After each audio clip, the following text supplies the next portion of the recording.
بسم اللہ الرحمن الرحیم۔ ہم پانچویں صدی ہجری میں تاریخ نگاری کے مختلف رجحانات اور 5ویں صدی ہجری کے کچھ اہم ایمیننٹ ہسٹورینز کے بارے میں بات کر رہے تھے، اور اس حوالے سے ابن مسکوہ کا تذکرہ کر چکے تھے، اور پچھلی ویڈیو کے اندر ابن الندیم۔ اس حوالے سے معذرت کہ گیپ زیادہ ہو گیا۔ اس گیپ کی ایک وجہ تو کچھ سفر تھے شہر ملک میں، اور دوسرا طبیعت کی بہت زیادہ خرابی۔ آج بھی گلے کا مسئلہ ہو سکتا ہے۔ بہرحال ہم البیرونی کے حوالے سے دیکھیں گے کہ تاریخ کے حوالے سے اس کی کیا خدمات رہی ہیں۔ البیرونی کا انتقال 440 ہجری میں ہوتا ہے، یعنی 1048 عیسوی میں۔ تو عیسوی اعتبار سے وہ 11ویں صدی عیسوی کا، اور ہجری اعتبار سے وہ 5ویں صدی ہجری کا مورخ ہے۔ البیرونی کے حالات کے بارے میں معلومات محدود ہیں، تاہم جو معلومات ہمیں مل سکتی ہیں ان کے مطابق اس کا نام محمد تھا، والد کا نام احمد تھا، اور کنیت اس کی ابو ریحان تھی، اور لقب اس کا برہان الحق بھی تھا۔ تو اس طریقے سے یہ برہان الحق ابو ریحان محمد ابن احمد البیرونی ہے۔ السمیعانی نے اپنی کتاب الانساب میں بیرونی لاحقے کی وجہ یہ بتائی ہے کہ اس کی سکونت شہر کے بیرونی حصے میں تھی، اس لیے اس کو بیرونی کہتے ہیں۔ اس کا شہر کیا تھا؟ اس کا شہر خوارزم، اگر آپ نقشے میں دیکھیں تو خوارزم تو ایک بڑا شہر ہے، بڑا اس زمانے میں تو ملک تھا، اور ابھی بھی اسی نام سے ہے۔ وہاں آج کل ایک شہر ہے خیبہ کے نام سے، خیبہ روسی ترکستان کا شہر ہے۔ یہ خیبہ جو تھا، یہاں پر خوارزم کا دارالحکومت کاس تھا، کاس۔ اور اب یہ کاس جو ہے یہ تو دریا برد ہو گیا ہے، مطلب اب نہیں ملتا، اس کی جگہ خیبہ کا شہر ہے۔ اور اگر آج آپ خیبہ جائیں گے تو وہاں پر آپ کچھ لوگوں کو یہ کہتے ہوئے سمجھ سکتے ہیں، سن سکتے ہیں کہ یہ البیرونی کا شہر ہے۔ وجہ یہی ہے کہ چونکہ کاس کی جگہ پر اب خیبہ تعمیر ہو چکا ہے، لہٰذا اس کو البیرونی کا شہر کہا جاتا ہے۔ یہ خوارزم کے پائے تخت سابقہ کاس موجودہ خیبہ میں پیدا ہوتا ہے 4 ستمبر 973 عیسوی میں، اور سن ہجری کے اعتبار سے اس کا زمانہ بنتا ہے 362 ہجری۔ یہ ایک گمنام گھرانے میں پیدا ہوا، اور ایسا کوئی بڑا خاندان اس کا نہیں تھا، لیکن یہ قرائن سے معلوم ہوتا ہے کہ وہ ایرانی النسل تھا، بہت فراخ دل تھا، قومی عصبیت سے بالکل پاک تھا، اور بہت زیادہ علم کا جویا تھا۔ اپنے اساتذہ میں سے البیرونی صرف ابو نصر منصور بن علی بن عراق کا ذکر کرتا ہے، جو پرانے خوارزم شاہی خاندان کا ایک فرد تھا۔ اس کے علاوہ اس نے ریاضی کے اپنے ایک استاد کا تذکرہ بھی کیا ہے، لیکن زیادہ تر ہمیں اس کے اساتذہ کا بھی علم نہیں ہوتا۔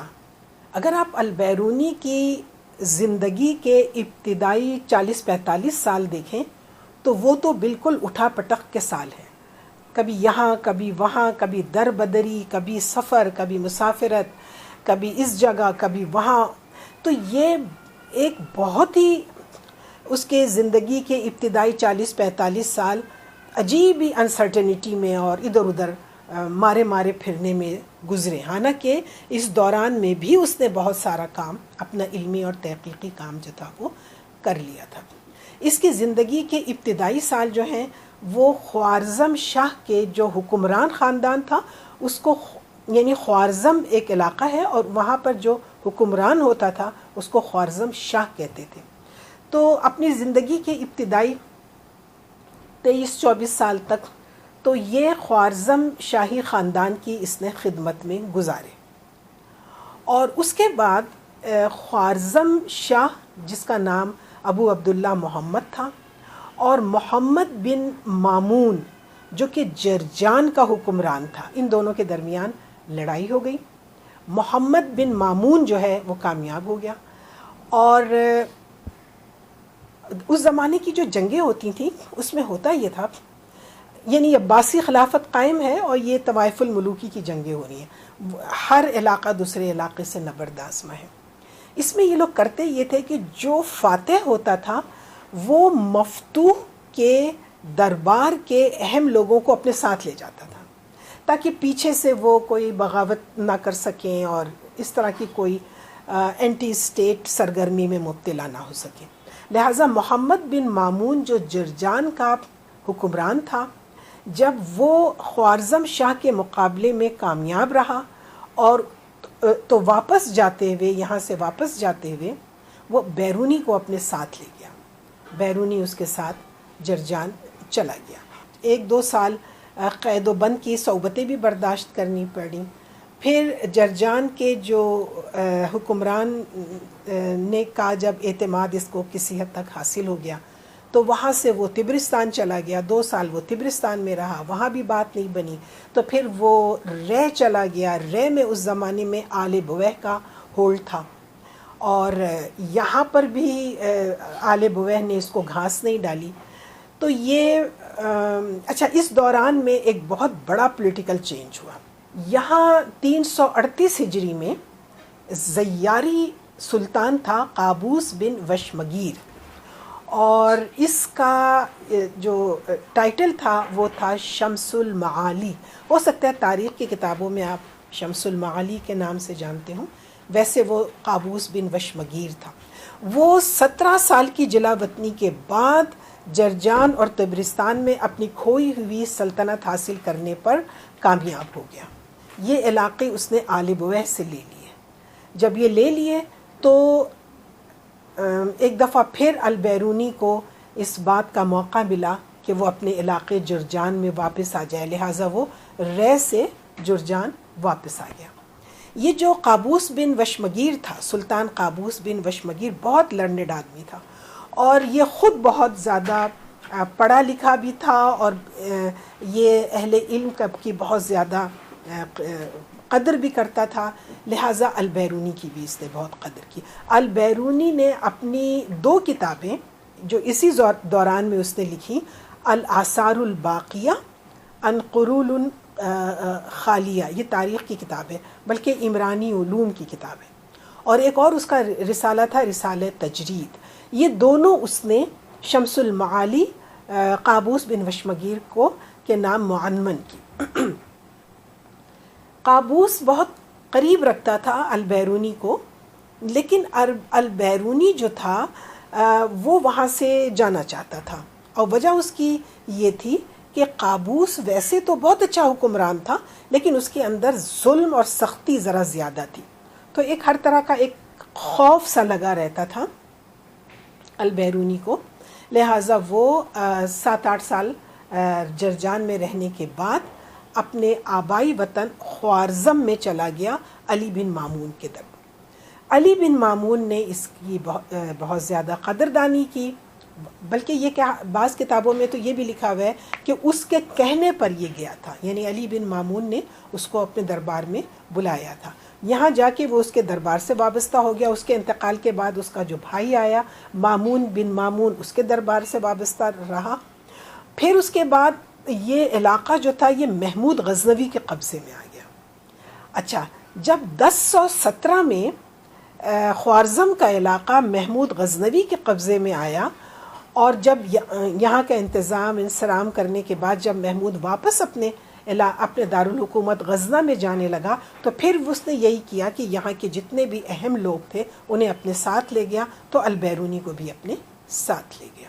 جس وقت وہ غزنی پہنچا ہے محمود غزنوی کے ساتھ، اس وقت اس کی عمر 45 سال تھی۔ اب آپ اندازہ لگائیے کہ یہ 45 سال ایک افراتفری کا، کبھی یہاں اور کبھی وہاں، مسافرت میں اس کے گزرے.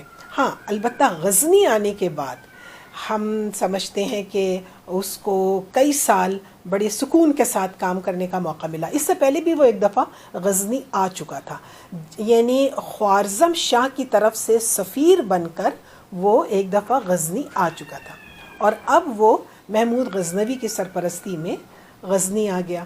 تو غزنہ پہنچنے کے بعد البیرونی کی ہم کہہ سکتے ہیں کہ علمی زندگی کا زرعی دور شروع ہوا. تصنیف اور تالیف اور سائنسی تجربات کے اندر اس نے اپنی زندگی گزاری، اور یہاں پر اس نے ایک رصد گاہ قائم کی. دیکھیے البیرونی بہت بڑا سائنسدان تھا، یعنی 5ویں صدی یا 10ویں صدی عیسوی میں البیرونی سے بڑا دنیا میں کوئی سائنسدان نہیں تھا. مشرق میں ہی نہیں، غزنی میں ہی نہیں، پوری دنیا میں کوئی البیرونی سے بڑا سائنسدان نہیں تھا. ابھی میں آپ کو اس کے بارے میں تھوڑا سا بتاؤں گی. تو البیرونی نے اپنی زندگی کے 12-13 سال پہلے تو یہاں گزارے غزنی میں. یہاں اس نے رصد گاہ قائم کر لی اور اپنے سائنسی تجربات، زمین کی پیمائش اور 10 قسم کے اس کے سائنسی، کیمیا میں وہ تھا، فزکس میں وہ تھا، ایسٹرونمسٹ وہ تھا، ایسٹرولوجسٹ وہ تھا، میتھمیٹیشین وہ تھا، فارمیسی یعنی علم الادویہ کا ماہر وہ تھا، طبقات الارض کا ماہر وہ تھا، یہ آرکیولوجسٹ وہ تھا، مورخ وہ تھا. مطلب اتنی حیرت انگیز شخصیت کہ اسلامی دنیا مجھے نہیں لگتا کہ کیا اس جیسا کوئی اور سائنسدان پیدا کر سکی یا نہیں. میرا نہیں خیال کہ البیرونی جیسا کوئی شخص پیدا ہوا ہو. اس کے قریب ہو سکتا ہے پہنچا ہو کوئی، لیکن کوئی دوسرا البیرونی مسلم دنیا اور مغربی دنیا کوئی پیدا نہیں کر سکی اس زمانے کے حساب سے. اچھا، جب محمود غزنوی حملے کرتا تھا، 16-17 حملے کیے تھے نا ہندوستان میں، تو ان حملوں میں البیرونی اس کے ساتھ جاتا تھا. یہاں اس کو ہندوستان سے دلچسپی ہوئی. ہندو لوگ، ان کے مندر، ان کی مذہبی کتابیں اور ان کے اشلوک، ان کا رہن و سہن، یہ ساری چیزیں اس کو اٹریکٹ کرتی تھیں کہ میں زیادہ سے زیادہ ان کے بارے میں معلومات حاصل کروں. لہٰذا اس نے محمود غزنوی سے اجازت لے لی اور تقریباً 410 سے 420 ہجری تک تقریباً 11 سال اس نے ہندوستان میں گزارے، اور ہندوستان میں بھی یہ ان علاقوں میں رہا جو اب پاکستان میں ہیں، یعنی پنجاب، کشمیر اور سندھ. بلکہ کہیں میں نے پڑھا تھا کہ ہمارا جو شہر ہے جہلم، اس کے پاس کوئی علاقہ تھا نندا کر کے، نندنا یا نندا، اس طرح سے کوئی شہر تھا، مجھے نہیں معلوم اب ہے کہ نہیں. اس نندنا شہر میں بیٹھ کر البیرونی نے دنیا کا ڈایامیٹر کا حساب لگایا تھا، دنیا کی یعنی زمین کی پیمائش کی تھی، اور اس کا قطر معلوم کیا تھا. یہ دیکھیں نا، زمین کی پیمائش آپ انچ ٹیپ لے کے تو نہیں کر سکتے نا، کہیں پہاڑ آ جائیں گے، کہیں سمندر آ جائیں گے، کہیں دریا آ جائیں گے، کہیں صحرا آ جائیں گے، کہیں سپاٹ زمین آ جائے گی. کیسے آپ زمین کی پیمائش کریں گے؟ اس کے لیے بھی البیرونی نے کوئی فارمولا وغیرہ بنایا، اور اس نے نندنا شہر جو کہ جہلم کے قریب ہے وہاں بیٹھ کر کے اس نے زمین کا ڈایامیٹر دریافت کیا. اچھا، جب دنیا بہت ترقی کر گئی اور اب ہمارے مغرب میں اس دنیا کی پیمائش، زمین کی پیمائش کی گئی، تو جو موجودہ مغربی سائنسدانوں نے جو پیمائش بتائی ہے زمین کی، البیرونی کی پیمائش سے صرف 12 میل کا فرق ہے. اور مجھے تو مطلب ہم تو یہ بھی سمجھ سکتے ہیں کہ ہو سکتا ہے البیرونی ہی صحیح ہو، اور ہو سکتا ہے یہ ویسٹرن سائنسدان جو ہیں وہ اپنی اس جسے کہتے ہیں اپنی اس دریافت کو ری وزٹ کریں، تو ہو سکتا ہے وہ البیرونی کو زیادہ درست ثابت کر سکیں. جب یہ یہاں سندھ اور پنجاب اور کشمیر وغیرہ میں رہا، زیادہ تر یہ ہندوؤں کے ساتھ رہتا تھا، ہندوؤں کے مندروں میں جاتا تھا، وہاں ان کی جو مذہبی کتابیں تھیں وہ پڑھنا چاہتا تھا، لیکن ہندو جو تھے وہ اس سے الجھتے تھے، کیونکہ یہ کس کے ساتھ تھا؟ محمود غزنوی کے ساتھ تھا۔ محمود غزنوی کون تھا؟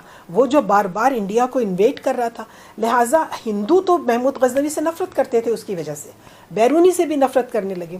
تو البیرونی نے ان لوگوں کو اپنی طرف ملانے کے لیے یہ کیا کہ اس نے درس دینے شروع کر دیے، وہاں پر اس نے اپنا سائنس کی تعلیم دینی شروع کر دی، میتھمیٹکس کی تعلیم دینی شروع کر دی، اور طبقات الارض کی اور فلسفے کی، تاریخ کی، ان چیزوں کا جب اس نے درس شروع کیا اور یہ چیزیں اس نے جب وہاں کے لوگوں کو پڑھانی شروع کی، تب ہندوؤں نے سمجھا کہ یہ تو کوئی بہت بڑا عالم آدمی ہے، تو اس سے نفرت نہیں کرنی چاہیے، اس کے پاس بیٹھنا چاہیے، دیکھتے ہیں اور اس سے علم لینا چاہیے۔ تو پھر اس طریقے سے البیرونی اور ہندوؤں کے درمیان وہ جو ایک نفرت کا وہ تھا نا، ربط تھا، وہ ٹوٹ گیا۔ ہندو اس کے پاس آنے لگے، مسلمانوں سے زیادہ اس کے پاس ہندو آنے لگے، اور وہ البیرونی کو ودیا ساگر کا انہوں نے لقب دیا۔ ودیا ساگر یعنی علم کا سمندر۔ اس 11 سال کے عرصے میں اب جب کہ وہ ہندوؤں کے ساتھ اس کی اچھے ریلیشنز ہو گئے، تو پھر اس نے انہی سے ان کی مذہبی کتابیں پڑھیں، ویدیں پڑھیں، منو سمرتی اور بھگوت گیتا، اور ان کی جتنی بھی مذہبی کتابیں تھیں وہ ہندو پنڈتوں سے پڑھیں اور ان کی زبان میں پڑھیں۔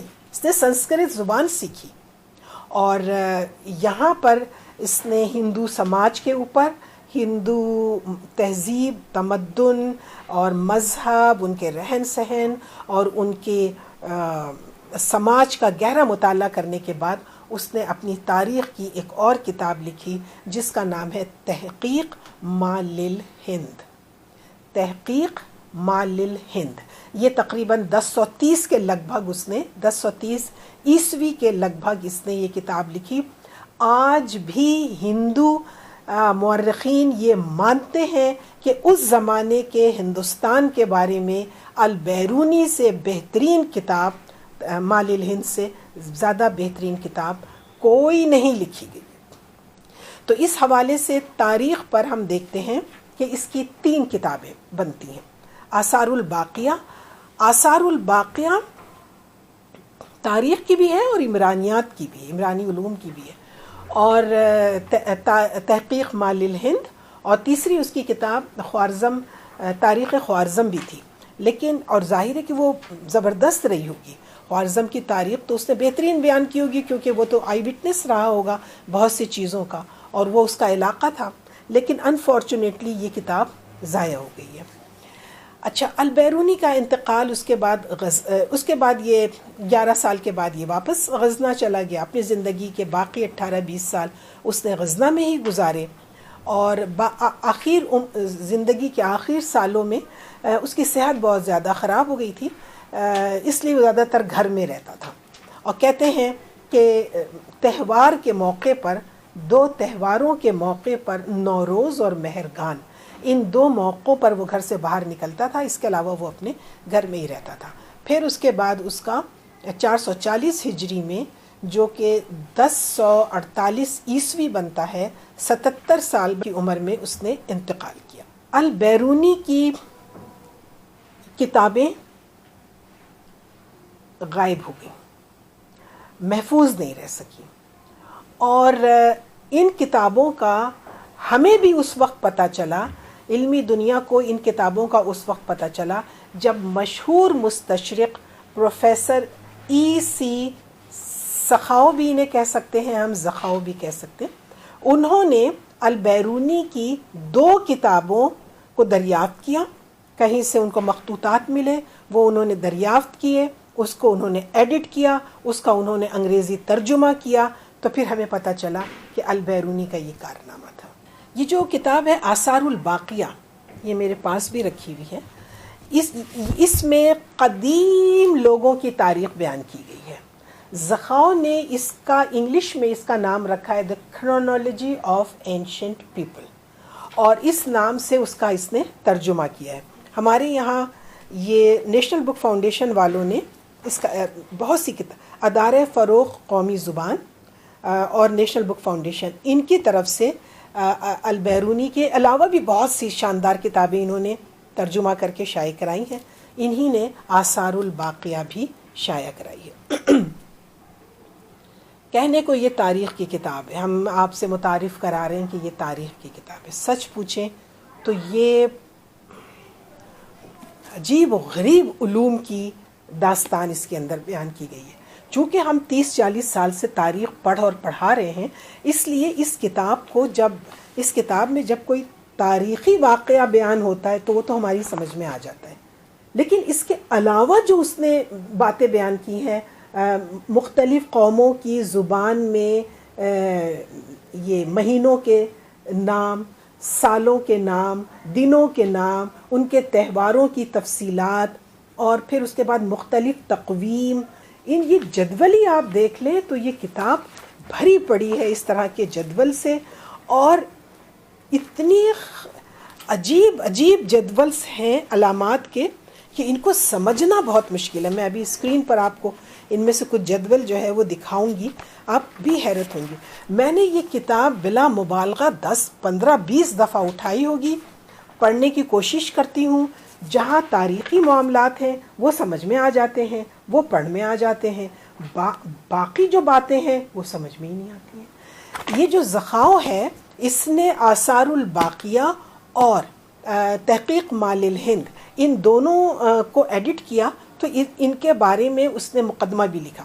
اس نے آثار الباقیہ کے مقدمے میں لکھا ہے کہ یہ ایسی عمیق تحقیق ہے جسے سمجھنے میں نسلیں لگ جائیں گی.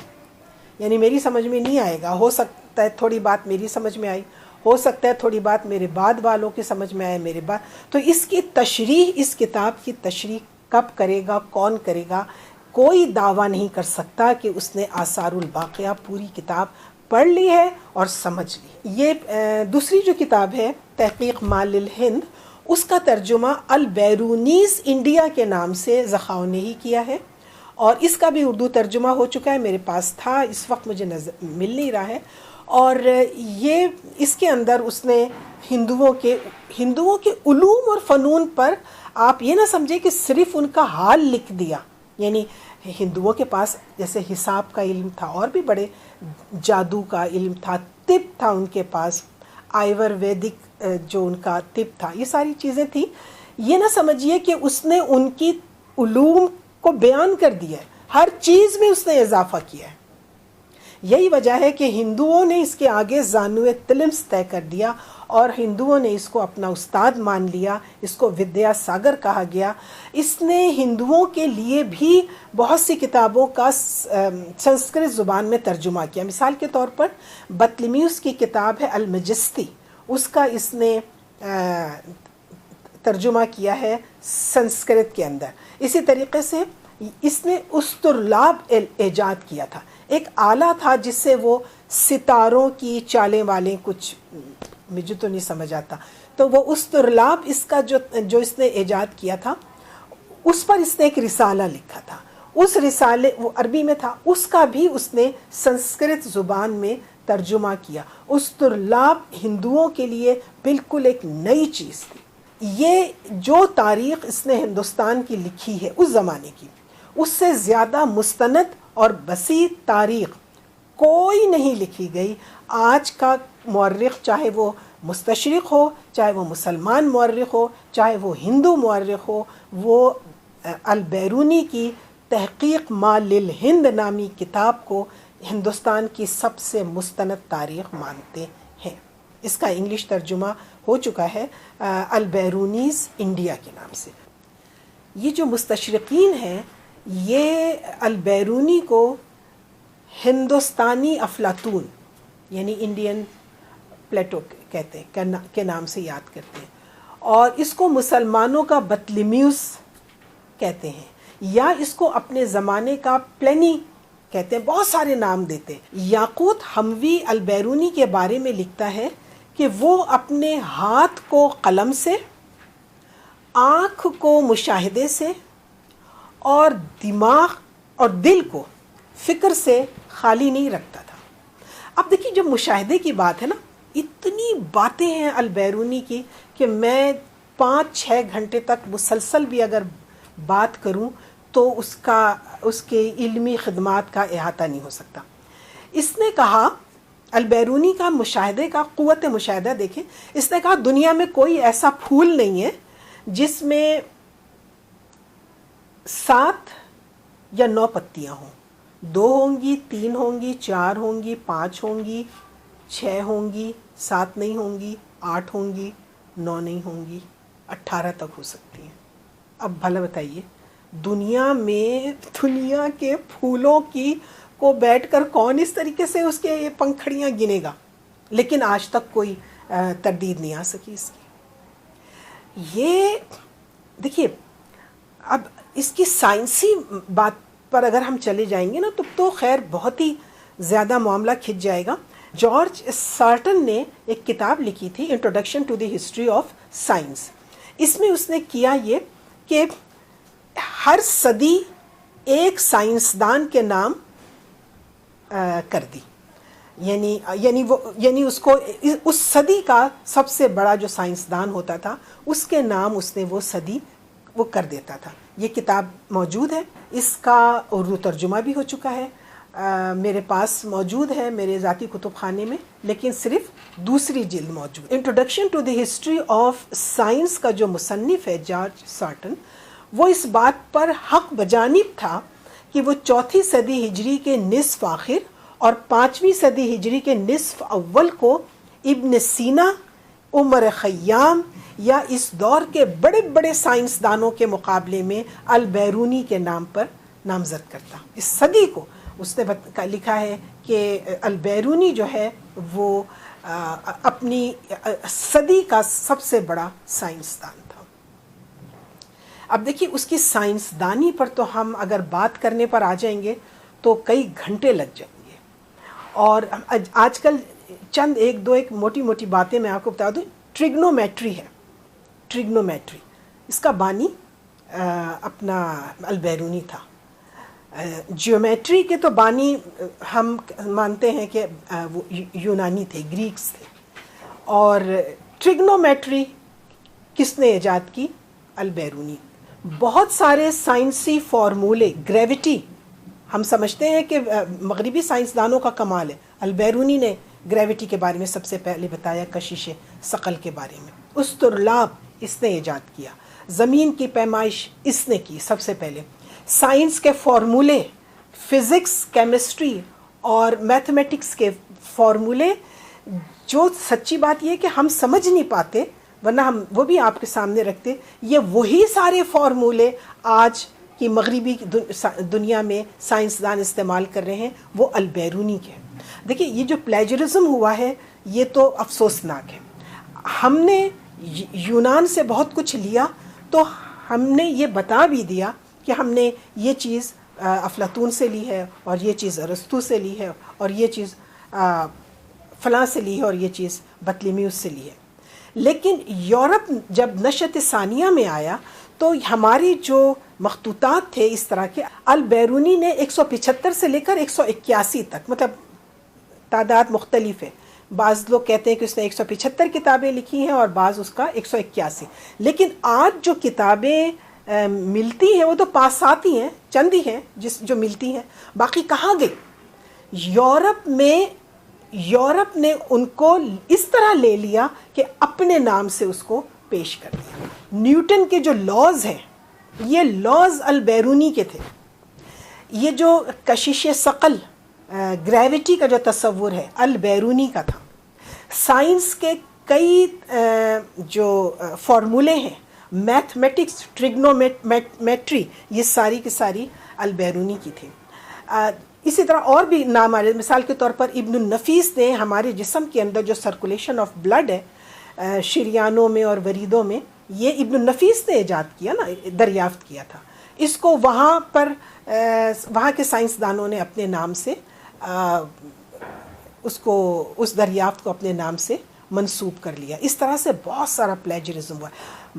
البیرونی کی سائنسی کتابیں کہاں گئیں؟ وہ اسی لیے وہاں پہ دبا لی گئیں یا غائب کر دی گئیں کہ اس کے اوپر انہوں نے اپنی تحقیقات کی بنیاد رکھی اور اس کو اپنا لیا. اس کو ہم پلیجرزم کہیں گے, اس کو ہم بڑے آرام سے چوری اور ڈکیتی کہہ سکتے ہیں. بہرحال البیرونی ایک بہت بہت بڑا مورخ بھی تھا, جغرافیہ دان بھی تھا, سائنس دان سب سے بڑا تھا, اور اس سے شادی نہیں کی تھی زندگی بھر, اور انہی چیزوں میں اسی قسم کے علوم میں یہ لگا رہا.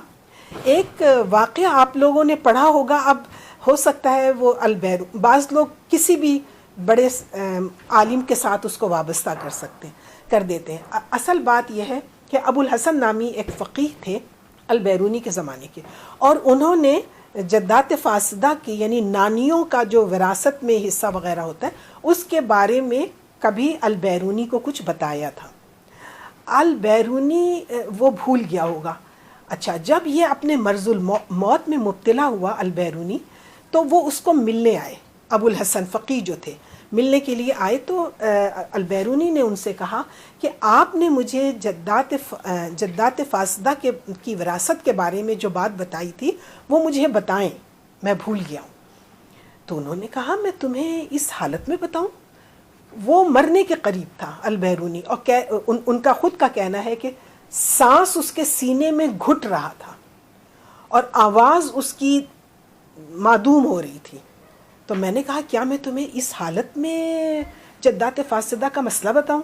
تو البیرونی نے یہ کہا کہ میں بھول گیا ہوں, آپ مجھے یاد کرائیں, اور میں اس واقعے کو, اس مسئلے کو سمجھ کر اس دنیا سے جانا چاہتا ہوں, اس مسئلے کے حوالے سے جاہل رہ کر نہیں جانا چاہتا.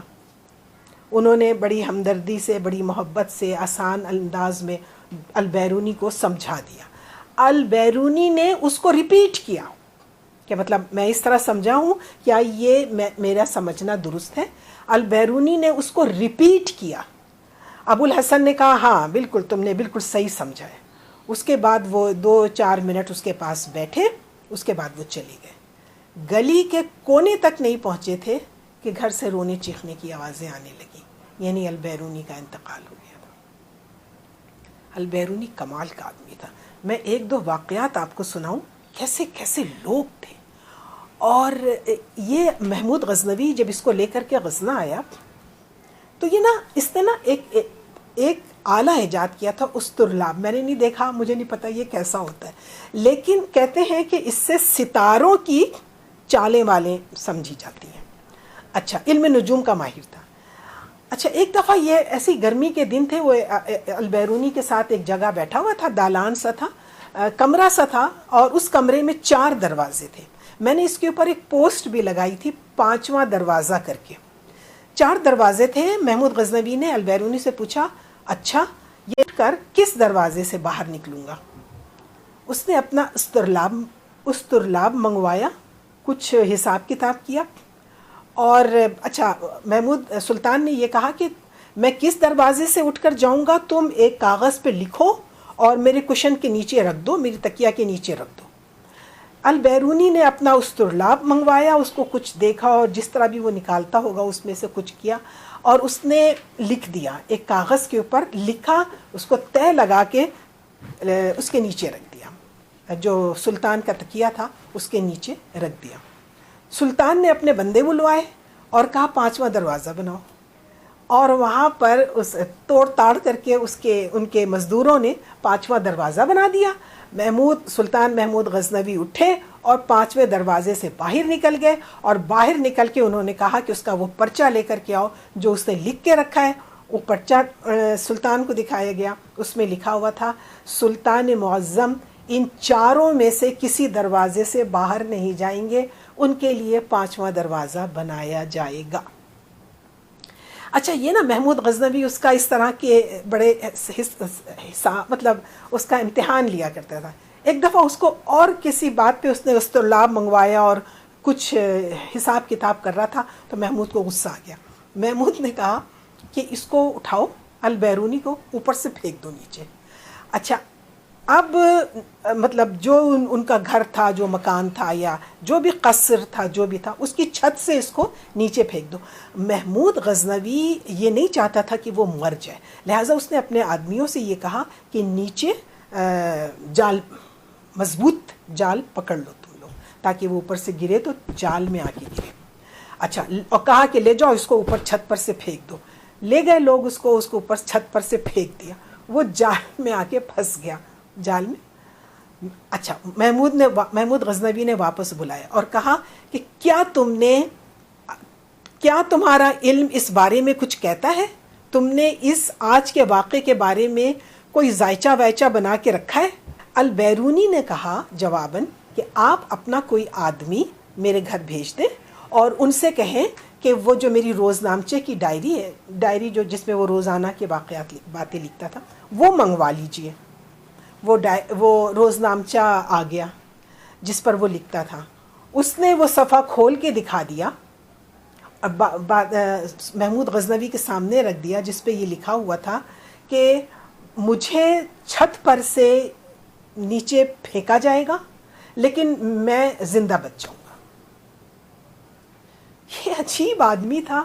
اور یعنی اس کی 1973 میں اس کی پیدائش کو 1000 سال ہو گئے تھے. تو پاکستان میں ہی نہیں، پوری دنیا میں البیرونی کا دن ہی نہیں منایا گیا تھا بلکہ مہینہ منایا گیا تھا. پورے مہینے اس کے اوپر کانفرنسز ہوئی ہیں، کتابیں لکھی گئی ہیں، بکلیٹس لکھے گئے ہیں، فلمیں بنی ہیں، ڈاکیومنٹریز بنی ہیں پوری دنیا میں البیرونی کے. 1973 میں مجھے اچھی طرح سے یاد ہے کہ اس زمانے میں البیرونی کے اوپر لکھی جانے والی 2-4 کتابیں پڑھنے کے بعد ہی ہماری سمجھ میں آیا تھا کہ یہ کیا شاندار انسان تھا، جو ہماری یعنی جس کے تراث کو بھی ہم صحیح طرح سے سنبھال نہیں سکے. اس کی کچھ کتابیں جو موجود ہیں ان میں ایک آثار الباقیہ ہے، پڑھ کے دیکھ لیجئے، آپ کی چند سطر سمجھ میں آئے گی، پھر چند صفحات سمجھ میں ہی نہیں آئیں گے. اس کے بعد تحقیق مال الہند ہے، یعنی انسائیڈ بیرونیز انڈیا، اور یہ بھی یہ سمجھ میں آتی ہے، ہندوؤں کے پوری تفصیلات اس کے اندر دی گئی ہوئی. ایک اس کی زبردست کتاب ہے قانون مسودی، اور اس کے اندر اس نے تقویم کے حوالے سے، علم فلکیات کے حوالے سے، کیمیا کے حوالے سے، فزکس کے حوالے سے، ارضیات کے حوالے سے پتہ نہیں کیا کچھ اس نے اس کے اندر لکھا ہے. اور محمود غزنوی کے بعد جو مسعود غزنوی آیا تھا، اس کا بیٹا، یہ اس کے نام پر اس نے قانون مسودی اس کتاب کا نام رکھا تھا. مجھے نہیں معلوم اس کا ترجمہ ہو چکا ہے یا نہیں ہو چکا ہے. یہ بھی ایسی ہی کتاب ہے جس کو ایک مجلس سمجھنے کی کوشش کرے تو سمجھ لے، جس میں ایک کیمیا کا ماہر ہے، ایک فزکس کا ماہر ہے، ایک ریاضی کا ماہر ہے، ایک تاریخ کا ماہر ہے، ایک عمرانیات کا ماہر ہے، ایک ریاضی کا ماہر ہے. اس طرح کے بہت سارے ماہرین بیٹھے تو اس کتاب کے اپنے مطلب کے حصے سمجھ سکتے ہیں. ایک شخص یہ کتابیں نہیں سمجھ سکتا. تو یہ تھا البیرونی. البیرونی اپنی صدی کا سب سے بڑا سائنسدان تھا. مورخ بھی بہت بڑا تھا، لیکن وہ بہت بڑا سائنسدان تھا. ہم البیرونی کے حوالے سے اب اپنی گفتگو کو ختم کرتے ہیں، اور اگلی نشست انشاءاللہ 6 صدی ہجری میں اس تاریخی رجحانات، ماخذ اور اہم مورخین کے حوالے سے اس کا جائزہ لیں گے انشاءاللہ.